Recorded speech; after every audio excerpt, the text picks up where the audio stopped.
a testament to that. En español lo que quiero decir es que obviamente la relación entre Estados Unidos y Paraguay siempre ha sido muy cercana, muy fuerte, pero lo que hemos visto en el último año y medio ha sido increíble. La relación entre ambos países ha crecido de manera histórica y a través de este entendimiento que tenemos hoy simplemente es evidencia de eso.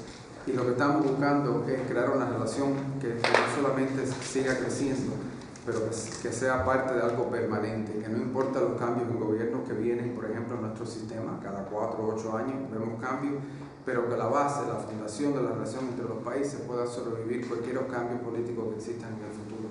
Pero le puedo decir que nosotros, obviamente yo cuando era senador me interesaba mucho la relación entre nuestro país y Paraguay, pero ahora como secretario de Estado se me hace más fácil todavía contribuir a este esfuerzo. Y si podemos lograr en el próximo año y medio lo que hemos logrado juntos en los últimos años y medio, que no solamente son temas bilaterales, sino temas regionales, creo que la relación entre Estados Unidos y Paraguay va a cambiar para siempre de una manera extraordinaria. Y hoy es evidencia de eso y un paso más en ese camino que yo creo que tenemos, esa meta que tenemos en común. Well, really, I will start in English. Thank you so much, Marco, because we are working so close. Our strategic alliance is quite important for both countries. We are working on security, trade, investment.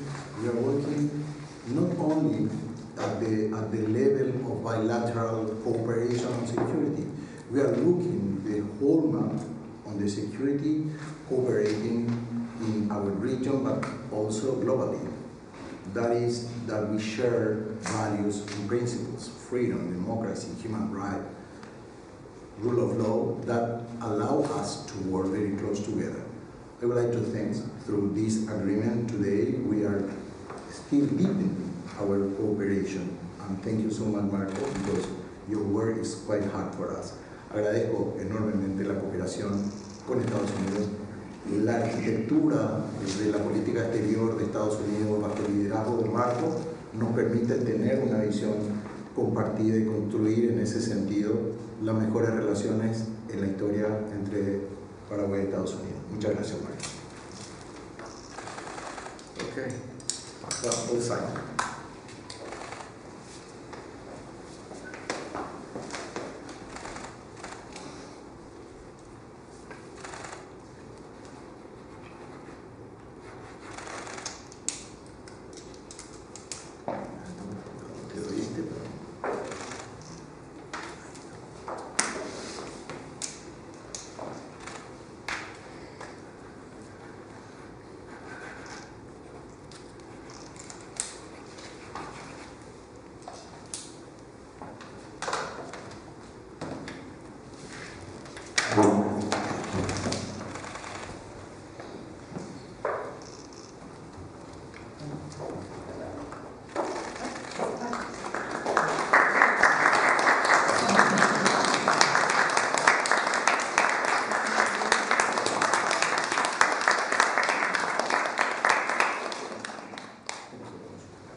Mr. Secretary, quick question. I'm sure you saw a Newsweek cover saying what Trump got right in Venezuela, and we want to know when can we expect elections in Venezuela?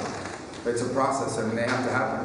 Obviously, there's a lot of work that has to happen to lay the groundwork for an election. As I said, you have to have true freedom of the press. You have to have multi-party participation. You have to have national reconciliation. And you have to have an electoral commission that will accurately count the votes. So it has to happen, and it's a work in progress. But again, it's been about 6 months since Maduro was removed. And there's a lot going on at the same time with economics and so forth. So I think we're moving on 2 tracks. We want to improve the daily lives, help improve the daily lives of Venezuelans economically so that they're better off, they're more prosperous. I think that helps as well facilitate the political transition. And you also have to have a process where every element of political society in Venezuela has a role to play, not just in constructing elections, but constructing the governing future of the country. So I think it's going to require some persistence and a little bit of patience. Not years, but certainly months and weeks. It's going to take some time to get there. You're dealing with a system that's been in place now for almost 3 decades. So it's not going to be from one day to the next. If you look at the transitions in Eastern Europe, after the fall of the Iron Curtain.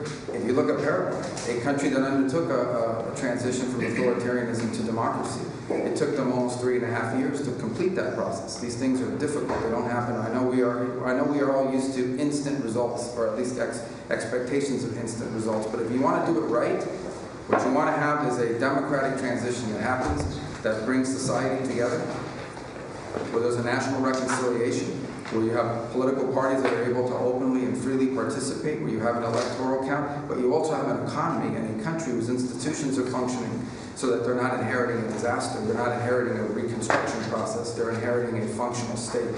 So all of that is to say that these things don't happen from one day to the next, but the needle's pointed in the right direction, and even though the progress is probably slower than all of us would want, there is progress, and progress will happen, and we're committed to it.